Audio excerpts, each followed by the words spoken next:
Hi. I looked like you were going to talk, so I was waiting. I was just uber prepared. Hi, everybody. Welcome. Hello. Oh, man. Welcome We to are our monthly bonus episode, Lurking in the to News. a good start. Yes, sorry. Welcome to what sixth you said? Yeah, this is number 6. 6 already. Mm-hmm. Wow. Look at that. Yeah. So that I means we've hope been doing everybody. this for like 6 months now. Yeah, holy moly. I hope everybody's enjoying these little news segments. Yeah. Haven't gotten too much feedback, but we enjoy doing the little ones that we can Mm-hmm. squeeze in there. Yeah. It's nice to know And what's happening in the country or even around the world.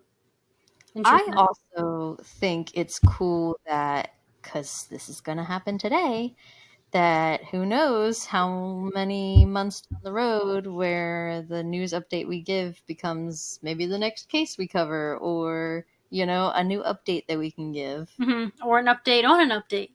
Yep, see, you just never know. Yep.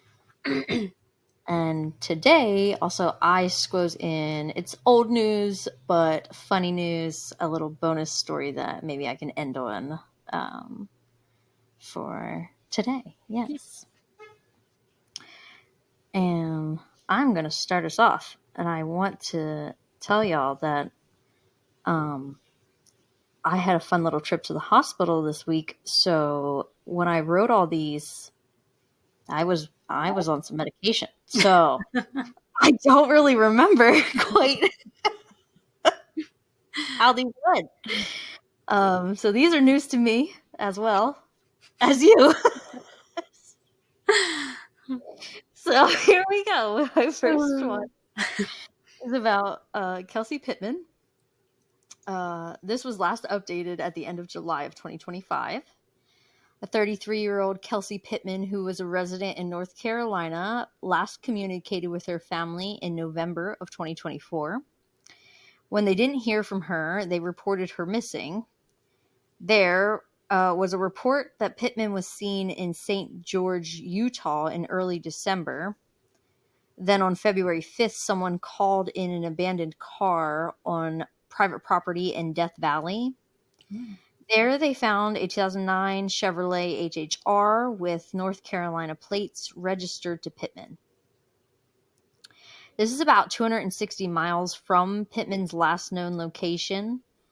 Nothing was found inside or outside of the car to help locate Pittman, so that sparked the sheriff's office to start a big missing persons search. Over the next few months, they used drones, cadaver search dogs, and organized volunteer searches. Pittman was officially added to the NamUs in May. That's how you pronounce it, right? Nameless. NamUs, thank you. In May 2025. She could have been using aliases like Infinity James and James Jones. But on July 22nd, after missing for 9 months, Pittman was found alive in Colorado.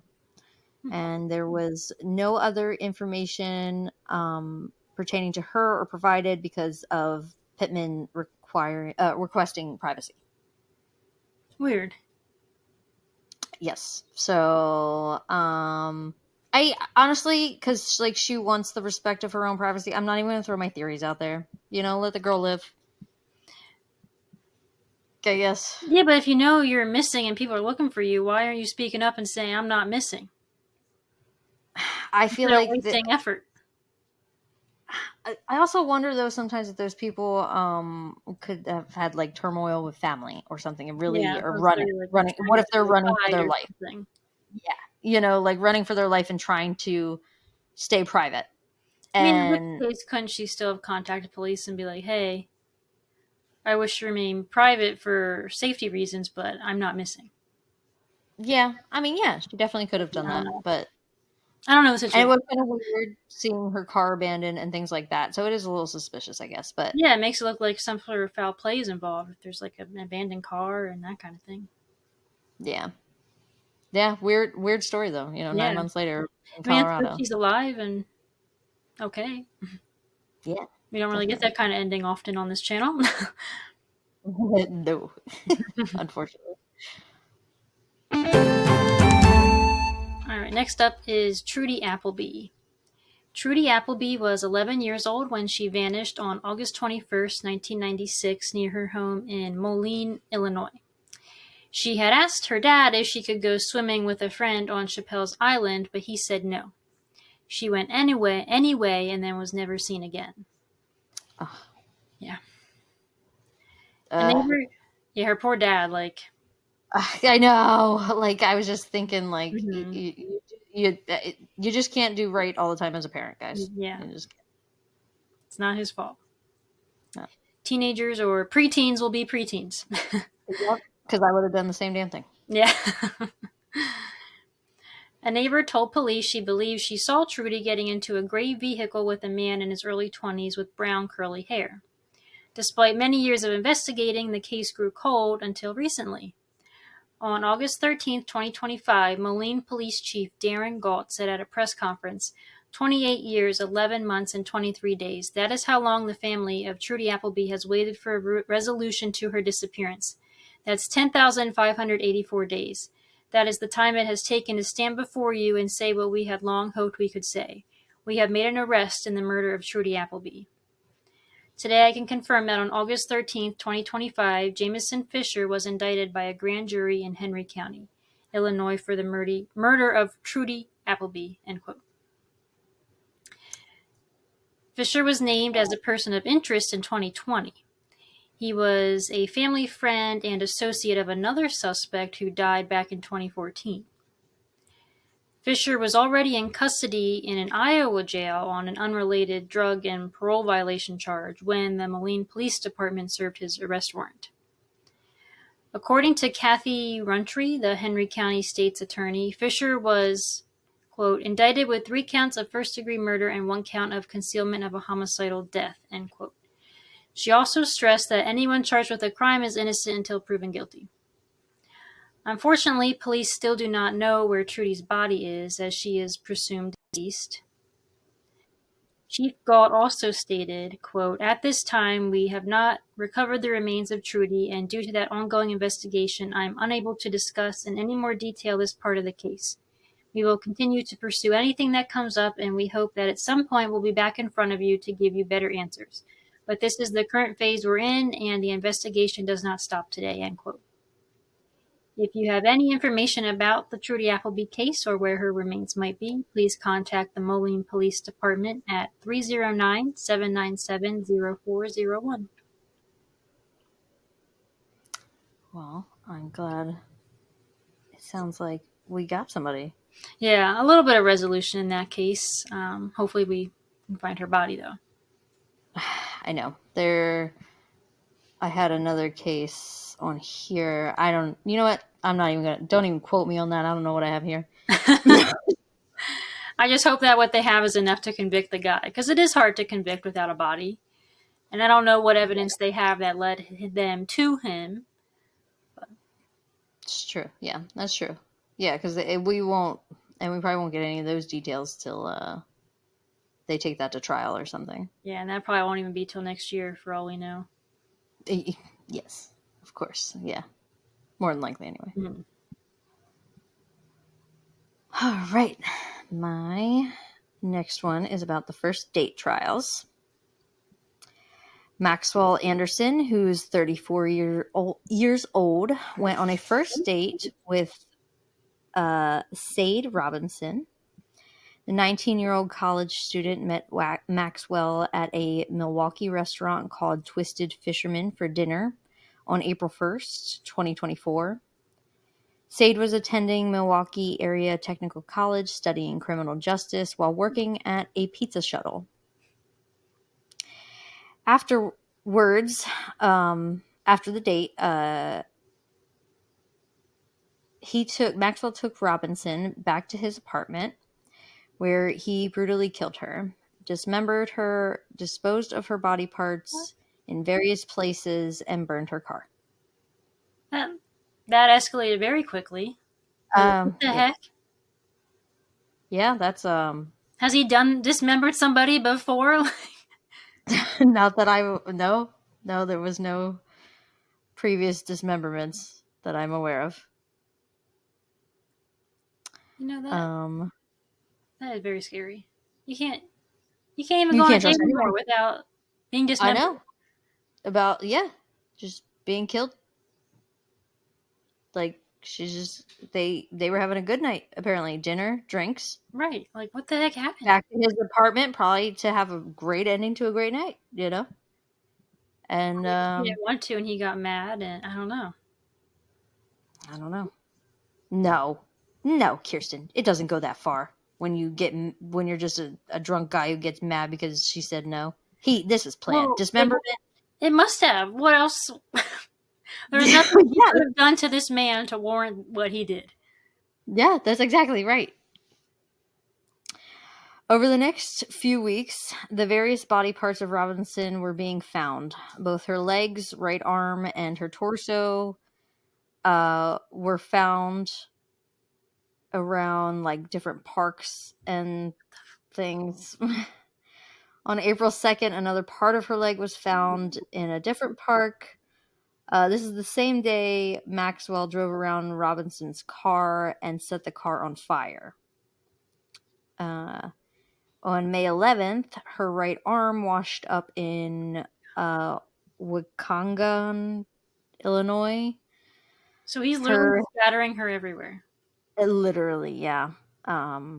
Literally, yeah. Her head has not been recovered. What is this man's like? He had to have been arrested for something in the past. Like, there's no way this was his first crime ever. Not that I sat there and dug deep into his past, but nothing was mentioned in the articles that I found. That, like, anything that was, like, nothing like this at all. I need to know Maxwell behind this. What the heck happened here? Yeah.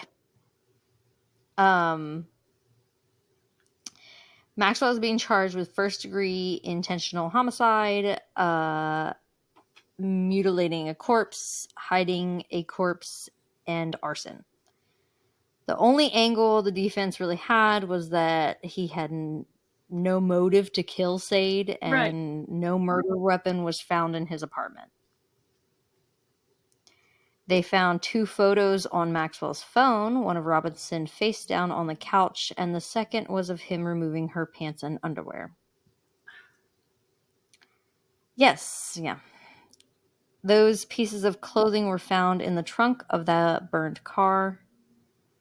Maxwell was also seen on surveillance getting onto a bus after setting the car on fire. Sade had an app on her phone that shares your location with other people, and this showed that where she was, the final location of her phone was Warnemount Park, where most of the body parts were located. Well, I mean, what body parts were found? The majority of them were found in that park. Maxwell was arrested on April 4th, 2024.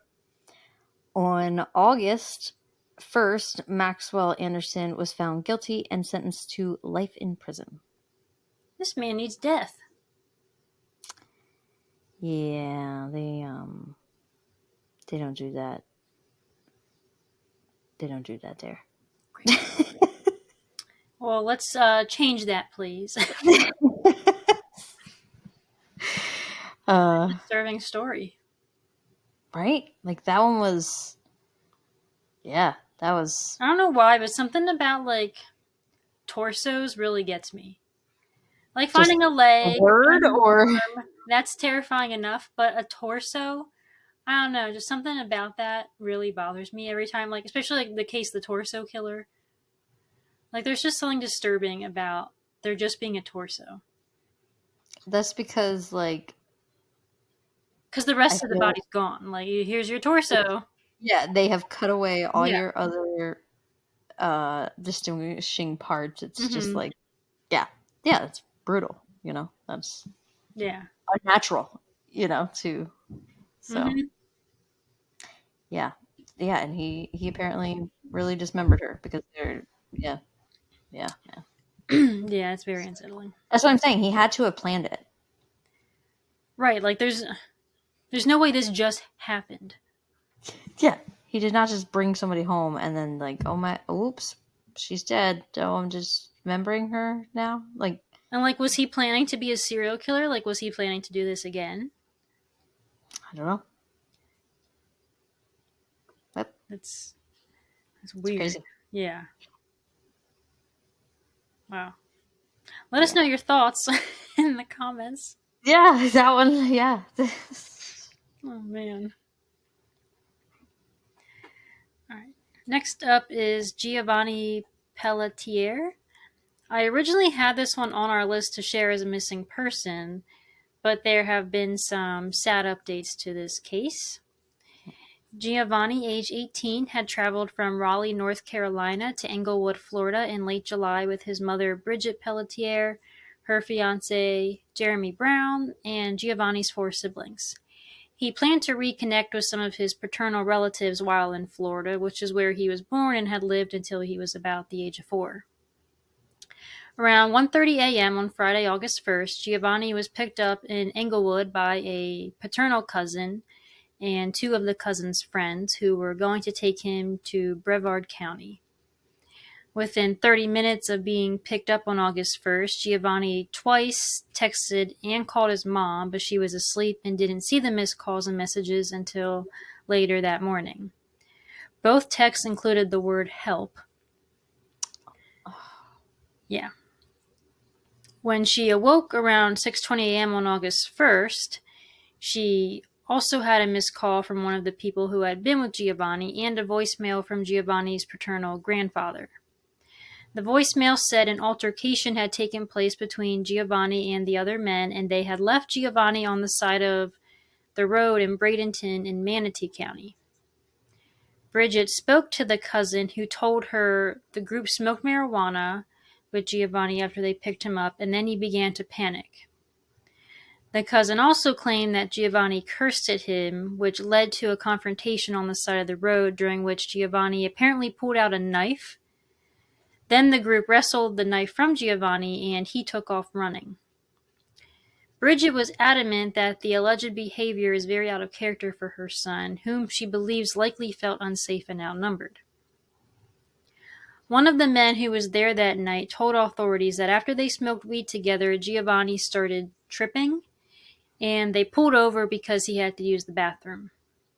While stopped, Giovanni attempted to reach his mother. He sent 2 texts that, like I said before, both said help. After he got back into the car, they continued driving on Interstate 75, and the individuals said Giovanni told them, "I am a demon, and I will wreck this car." Squeeze me? Yeah. So I don't know if they only smoked weed, if there was something in that weed, or if he just gets very paranoid on weed. I did read in one other article that it had been quite a while since he had smoked last. So I don't know if it just, Okay. was too much for him. I don't know. I don't know. Go on, go on, go on. According to the people with Giovanni, he reportedly threatened to kill them and tried to open up one of the car doors while the car was still moving. The 3 men said they pulled over and learned Giovanni had a knife. That was when that all happened. He got out of the car and began running in the southbound lanes of I-75, leaving behind his backpack and phone, which the others then left on the side of the road. One of the men then called Giovanni's grandfather to notify him of the situation after they couldn't reach Bridget. So that's everything that happened that night leading up to when, at 6:50 a.m., the cousin called Bridget again and told her what happened. Yeah. She called 911 at 7:13 a.m. and asked the operator to have deputies do a wellness check near where Giovanni last got out of the vehicle. Authorities interviewed the cousins, who voluntarily turned over their vehicle and cooperated throughout the investigation. Sadly, on August 8, 2025, a family friend found the 18-year-old's partially submerged body in a retention pond in Manatee County. Yeah, so they were searching for him for about a week, and then he was found. Investigators began reviewing traffic cameras in the surrounding areas and saw Giovanni on I-75 around 2:18 a.m. when he was captured by the 44th Avenue camera. He can be seen running across the highway toward a concrete barrier, which is where the retention pond is. A camera outside of a Lowe's captured Giovanni a minute later running down an embankment at like a very fast pace. His body was then found at the bottom of the embankment in the pond. Sheriff Rick Wells said at a press conference that in all of the camera footage of Giovanni from that night, no one is seen following or chasing him, and no one comes down the embankment after him. The medical examiner did not find any evidence of foul play. Giovanni did not have any trauma to his body, and there were no gunshot or stab wounds or anything else that would point to a cause of death. A dive team searched the pond after his body was located, but did not find any other evidence. So we are now waiting on the results of a toxicology analysis, which could take a few weeks, and no charges have been filed in the case. I'm wondering if he just fell and drowned. Yeah, it seems like this was like an accidental death. This really seems like such a terrible mix of a perfect storm of being pushed out, being left behind, and whatever, going down that hill for whatever reason, and trip, fall, whatever, pond there, fell in it, unfortunately died. Yeah, like I don't know how deep it was, like if he couldn't get up or if he hit his head and then was unconscious and drowned. Yeah. I mean, it doesn't have to be much water for you to drown in it if you're incapacitated. Yeah, right. Yeah, it's just very sad. Like this, like all because maybe if he hadn't smoked, like this wouldn't have happened. You know what I mean? It seems like it was all brought on by his reaction to that. Yeah. Yeah, which is very weird reaction. Yeah. But I mean, everyone reacts differently to substances, so. Yeah, and I guess also it crossed my mind of like, you don't know what he's taken at home or whatever, too. Yeah, it's very sad. Only 18 years old. That is very sad. All right, my next one is Anthony Angelli Rea. Anthony Angelli Rea was born in 1973. He lived in Moline, Massachusetts most of his life with his mother.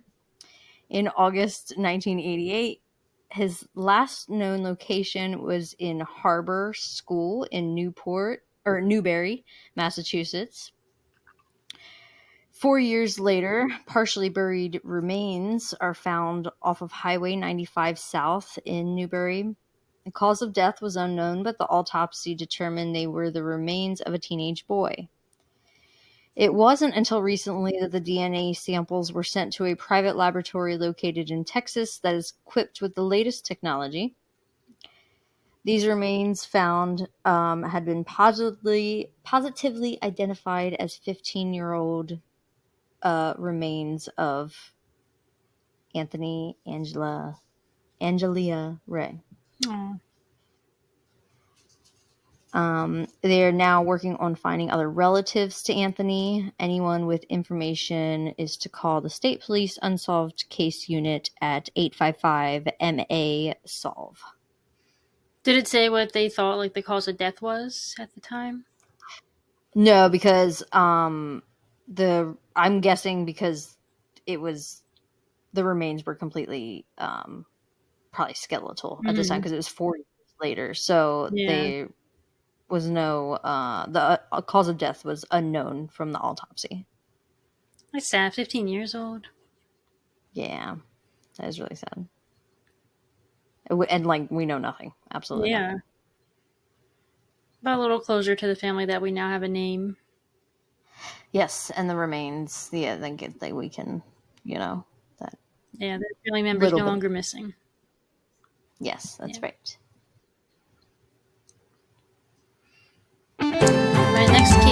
is Emmanuel Haro. So this story is still actively being investigated and currently actively being talked about in the news. So I'll just kind of tell you what's happening now, but there's definitely going to be future updates on the end, whatever the ending is of this story. But it's a good one to follow as it progresses. On Thursday, August 14th, 2025, parents Rebecca and Jake Haro reported their 7-month-old son missing. Rebecca said she was attacked and knocked unconscious in a parking lot near a Big Five store in Yucaipa, California. When she regained consciousness, she told investigators her baby was gone and that he had been kidnapped. I saw this in the news. Did you? Yeah, I didn't know this was the one you were covering. Sorry. Sorry, this is all news to me, guys. Yeah, it's a big story right now.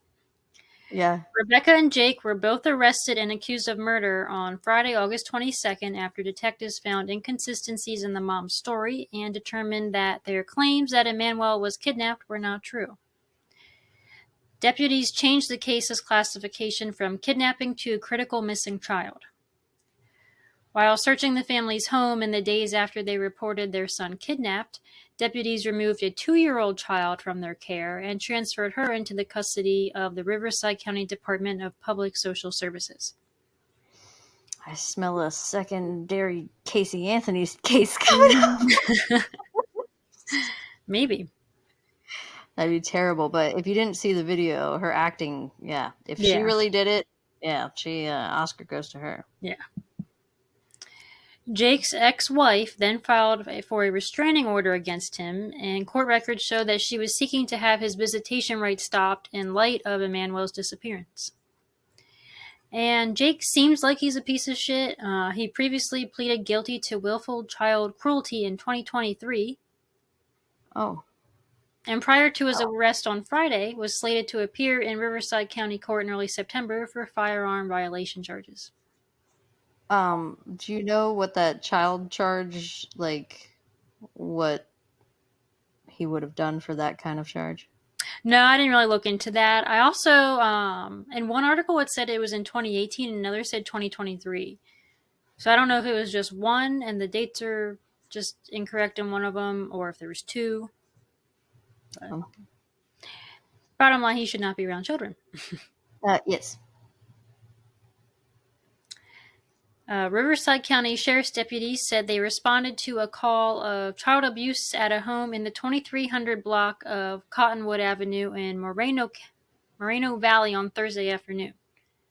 And they confirmed the investigation is related to the Haros. So the day before they're being charged, they're responding to a separate call of child abuse.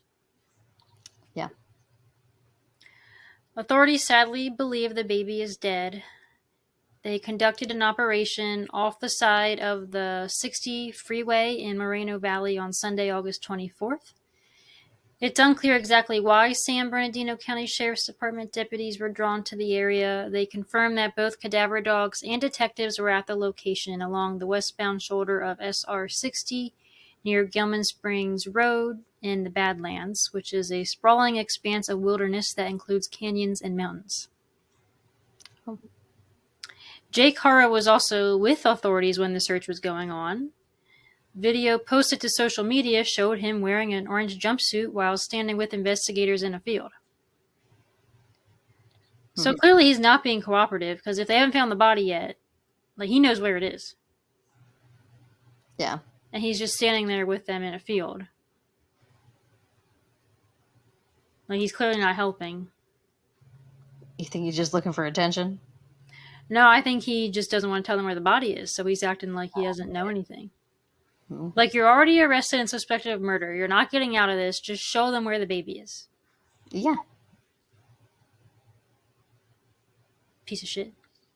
It is a piece of shit. It's disgusting. We should even be, like, having to ask you for this. We already got you. Like, exactly. Like, just show them. We already got you. You're not getting away with it. Just show them the body. Piece of shit. Both Jake and Rebecca Haro are due to appear in Riverside County Court this week. Oh, good. So hopefully we get some heavy charges for these two I don't even know what to call them. Monsters. Yeah. I can't. I'm too drugged up to think of good creative insults right now. Come on, Kirsten, be a better roaster. Nasty slime on the bottom of a donkey's asshole. Solid. Yes. It's pretty gross. That's all I could come up I with. give you an A minus. That's good. I give you. That's good. I agree with it. Nothing you said in that statement was wrong. So, all facts. I hope a bird shits on your head as you walk into the courtroom or into the courthouse. Every time he walks outside, I hope a bird shits on his head. And her head. Yeah, and her No head. better. Every time you walk outside, there's just a bird constantly there ready to shit on you. Yeah. I hope you're a constant target for bird shit. Yeah. Yep. That's right. All right. Did you have one more little update, or am I doing my funny story now? Yeah, I just wanted to. So, if you watched Lurking in the News Volume 1, we talked about the Martin family, who they were a family of, I think, 5, who disappeared on December 7th, 1958. They were going to look for Christmas greenery and then never came home. In the first Lurking in the News Volume 1, we talked about how a car had been found in. Let me look it up. Oh, the Columbia River Gorge. Oh, well, you should have remembered that. I should have, yeah. So yeah, in Volume 1, I think that was in March, a car matching the family's vehicle description was found at that time. If you want to hear that story, check out. Yeah, listen to Volume 1. I'm not going to go over everything that we talked about then. But now the remains of 2 adults have been found where they were pulled from the car on August 22nd on Friday. Some personal effects, including some with names and addresses of the family, were found among the remains, as well as a camera and children's toys. And then Archer Mayo, the diver who found the car, also found these remains and turned them over, and the other items he found, to investigators. So now we're just waiting on all that to be tested and officially, DNA matched to say that it was the 2 parents. And then 2 of the daughters were found already before. They were found in the river not long after the crash or suspected crash. But it was just the rest of the family. And I still think there's one more body that we're waiting on. I think there was 3 children in the car that day. 2 have already been found years ago, but the parents were never found. And then I think another child we're still waiting on. Oh, good. I mean, slowly closing that as far as bringing them home. Yeah. So hopefully the remains do test positive for the Martin parents. Yeah. It's pretty crazy. They probably pulled that car off like a time capsule. Mm-hmm. Yeah. 1958. That's crazy. Yeah, that is crazy. All right. So my bonus story is a little dated. It's from 2022. But it was just funny and, I just had a hell of a week. So I thought you would appreciate this story, Kirsten, very much so. And you will realize why soon. I'm talking about Tony Whitman. Tony Whitman was a 45-year-old in 2022. He was born in Australia and served 2 deployments with the Australian military. I could confirm 2 years of service from 1995 to 1997, but other claims say that he had a full 16-year career in the Army. Oh. He had an appointment on January 12th, 2021 to pick up his cat from the Lost Dogs home in Melbourne, Australia. But he wanted his best friend back, so he went to the shelter early. But he went in full military gear and took his AR with him and demanded his cat back. Bailey Scarlett had just shown up for her shift that night. It's right now around 10:30 p.m. that he is showing up. Because of Whitman's uniform, she believed something was happening until things escalated, where he demanded the keys to the cat room. Scarlett stated she did not have the keys, and at this point, I think he realized, like, what now? Like, what am I going to do now? My plan is not going to plan. So he said, if you do what I say and listen to me, I won't shoot you. He then used cable ties to tie up Scarlett's hands and legs. He told her to count to 100 and then call for help. If I see you, I will shoot you. After 5 minutes, What's she called. happening? He's just there to pick up his cat. Yep. What is going on right now? Yeah. Yep. So after 5 minutes, she called for help. Whitman still had his appointment to get his cat the next day that he showed up for. After he had left that night, he had dumped his gear in the bushes. He had a hunting knife, a tomahawk, cable ties, a pet carrier with him. What a combination. full military gear, everything. AR, pet carrier in the other hand. You know, he's there for his best friend. Yeah, but if he was already coming the next morning, why is he there that night? Because he was having a mental breakdown, okay? And I'll tell you later, he knows he was a bad man. Okay. He was caught and charged with 5 charges. False imprisonment and aggravated burglary were the biggest charges. He was sentenced to 6 years. He states that his brain had a brain meltdown and suffers from PTSD, and his cat has gotten him through a lot, and he just wanted him back. And it is the only thing in this world that he treasures. You know, sir, I don't blame you. Yeah, I knew you'd come around. I knew it wouldn't take much for you to come around. He was a little aggressive. I'm not going to tie someone up and point my gun at them. I don't have a gun, but if I did, I'm not going to be using it. I want somebody to come in guns a-blazing for me if I'm trapped. But he was found. They were just holding him until he came to pick him up. He wasn't stolen or kidnapped by these people. I know he was. Well, I couldn't find the story as to why his cat, like, if they came in and, like, he got out and they, like, trapped him. Mm-hmm. I could not find why his cat was in the shelter specifically. Mm-hmm. And again, could have been medication brain. Somebody will probably, you know, listen to this one day and find me the facts. Thank you. But